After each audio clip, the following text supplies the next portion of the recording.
Assalamualaikum warahmatullahi wabarakatuh. Selamat pagi dan salam sejahtera untuk semuanya. Saya Bu Paryati. Pada kegiatan MPLS hari ketiga ini, saya akan menyampaikan materi tentang pembelajaran efektif.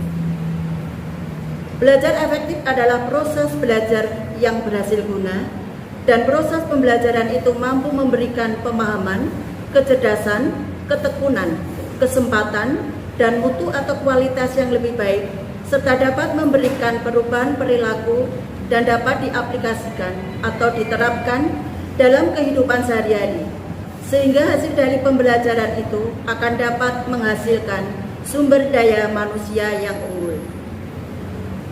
Untuk mencapai belajar yang efektif, tentu saja dalam proses belajarnya harus dilakukan dengan baik dan benar.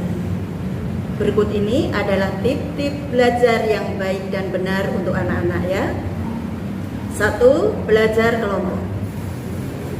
Belajar kelompok dapat menjadi kegiatan belajar yang lebih menyenangkan karena ditemani oleh teman dan kadang berada di rumah sendiri, sehingga dapat lebih santai. Namun sebaiknya tetap didampingi oleh orang dewasa seperti orang tua, kakak, paman, atau bahkan bibi, agar belajarnya dapat sungguh-sungguh, tidak hanya bermain saja.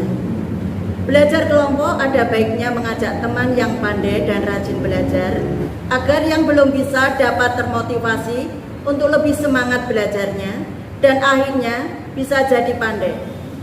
Dalam belajar kelompok, kegiatannya adalah membahas pelajaran yang belum dipahami oleh semua atau sebagian anggota kelompok belajar. 2. Rajin membuat catatan atau intisari pelajaran. Bagian-bagian penting dari pelajaran sebaiknya dibuat catatan di kertas atau di buku kecil yang dapat dibawa kemana-mana, sehingga dapat dibaca dimanapun anak-anak berada. Namun, catatan tersebut jangan dijadikan media untuk mencontek karena bisa merugikan anak-anak sendiri. 3. Membuat perencanaan yang baik. Untuk mencapai suatu tujuan biasanya diiringi oleh rencana yang baik. Oleh karena itu, ada baiknya kita membuat rencana belajar dan rencana pencapaian nilai untuk mengetahui apakah kegiatan belajar yang kita lakukan telah maksimal atau perlu ditingkatkan. Buatlah rencana belajar yang diprioritaskan pada mata pelajaran yang lemah atau belum anak-anak kuasai. Buatlah jadwal belajar yang baik. 4. Disiplin dalam belajar. Apabila kita telah membuat jadwal belajar, maka harus dijalankan dengan baik, dengan penuh tanggung jawab. Contohnya, belajar harus tepat waktu, belajar harus serius, tidak boleh sambil main-main. Karena kalau sambil main-main nanti konsentrasi akan terganggu. 5. Menjadi aktif, bertanya dan ditanya. Jika ada hal yang belum jelas, maka tanyakan kepada guru, teman, atau orang tua. Jika kita bertanya, biasanya kita akan ingat jawabannya. Tawarkanlah pada temanmu untuk bertanya kepada kita hal-hal yang belum dia pahami. Semakin banyak ditanya, maka kita dapat semakin ingat dengan jawaban yang kita berikan.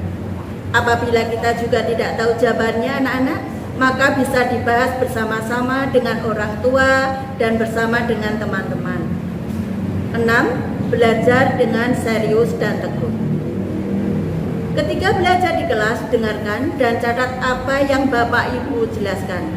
Catat hal yang penting-penting, karena bisa saja hal tersebut tidak ada di buku pelajaran dan nanti akan keluar dalam soal ulangan atau soal ujian. Ketika waktu luang, bacalah kembali catatan yang telah dibuat tadi dan hafalkan, dipahami, dan dimengerti. Jika kita sudah merasa mampu atau menguasai materi tersebut, maka ujilah diri sendiri dengan mengerjakan soal-soal yang ada. Setelah soal-soal dikerjakan, periksa jawaban dengan kunci jawaban yang telah anak-anak buat sebelumnya.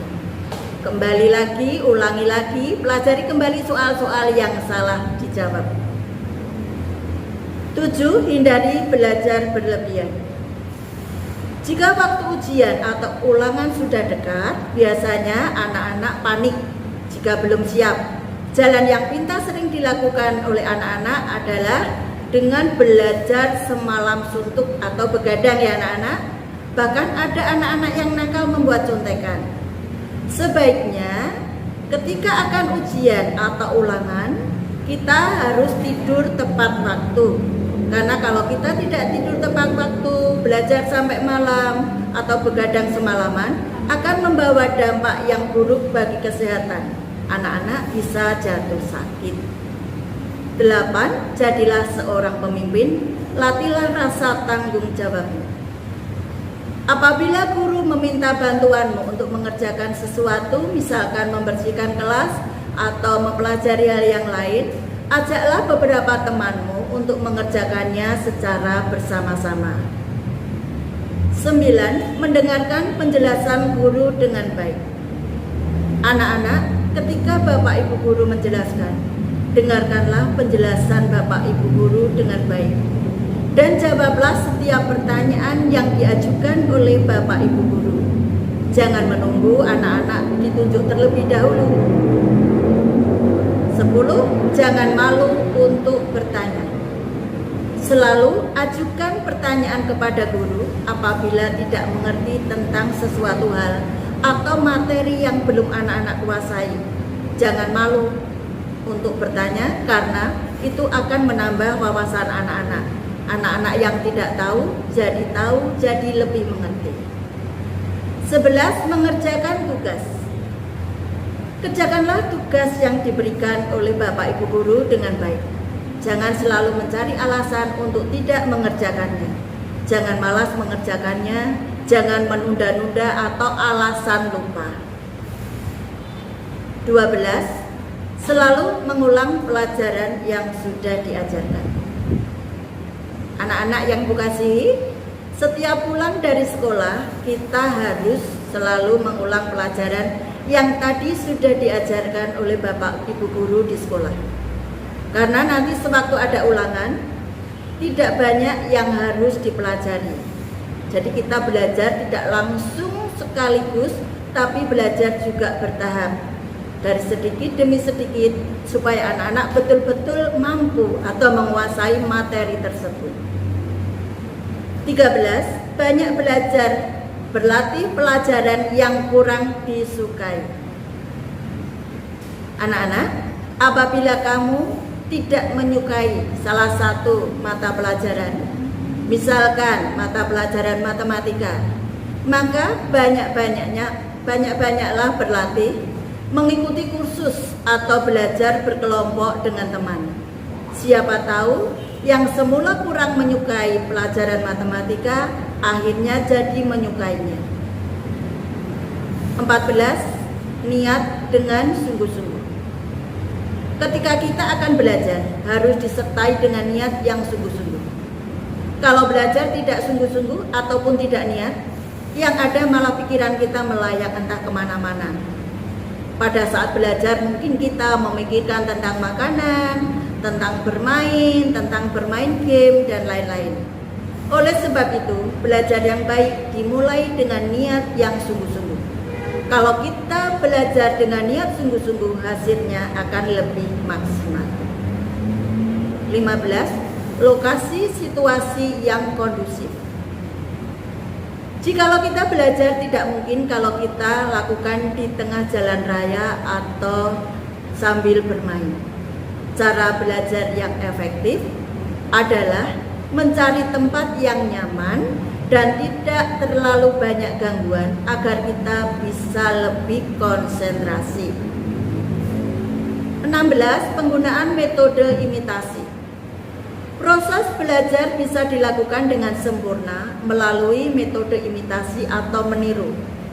Metode ini direalisasikan ketika seseorang meniru orang lain atau gurunya.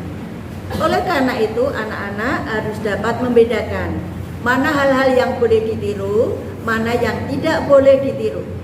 Hal-hal itu bisa berupa perilaku, etika, tradisi, dan lain-lain. Tirulah hal-hal yang baik. 17. Metode berpikir. Proses belajar juga bisa berjalan sempurna dengan melalui metode berpikir. Dengan metode ini, seseorang seringkali mampu menyelesaikan masalah hidupnya. Kuncinya, anak-anak harus rajin mengerjakan pertanyaan yang menurut anak-anak mudah. Dengan demikian, anak-anak akan selalu belajar dan berpikir dengan baik. 18. Mulailah dari hal yang kecil. Mulailah belajar dari topik yang paling anak-anak kuasai atau topik yang mudah terlebih dahulu. Setelah itu, barulah dilanjutkan dengan topik yang lebih menantang. Hal ini dimaksudkan agar anak-anak tidak langsung down dan putus asa jika mengerjakan soal-soal yang lebih sulit terlebih dahulu. 19. Sering-seringlah berlatih. Latihan dan latihan, itulah kunci untuk mahir dalam suatu mempelajari mata pelajaran. Semakin banyak anak-anak mengerjakan dan memahami soal, semakin terbiasa pula anak-anak dalam mengerjakan soal-soal tersebut. 20. Fokus. Ini hal yang sangat penting juga anak-anak. Ketika belajar, kita dituntut untuk serius. Jangan setengah hati, karena pikiran kita tidak dapat melakukan atau memikirkan beberapa kegiatan atau hal dalam satu waktu. Dan hal yang sangat penting tidak boleh dilupakan dan harus selalu anak-anak lakukan adalah banyak-banyaklah berdoa setiap hari atau setiap waktu. Awalilah segala kegiatan dengan berdoa dan mohon bimbingan Tuhan. Dengan berdoa kita akan belajar dengan baik, membuat pikiran kita fokus dan hati kita tenang, sehingga akan memperoleh hasil yang maksimal. Anak-anak, selalu berserahlah kepada Tuhan. Demikianlah anak-anak materi belajar efektif yang Ibu sampaikan. Semoga anak-anak paham dan dapat menerapkannya dalam belajar anak-anak setiap hari, sehingga anak-anak dapat menjadi anak yang berprestasi. Selamat belajar. Terima kasih. Wassalamualaikum warahmatullahi wabarakatuh.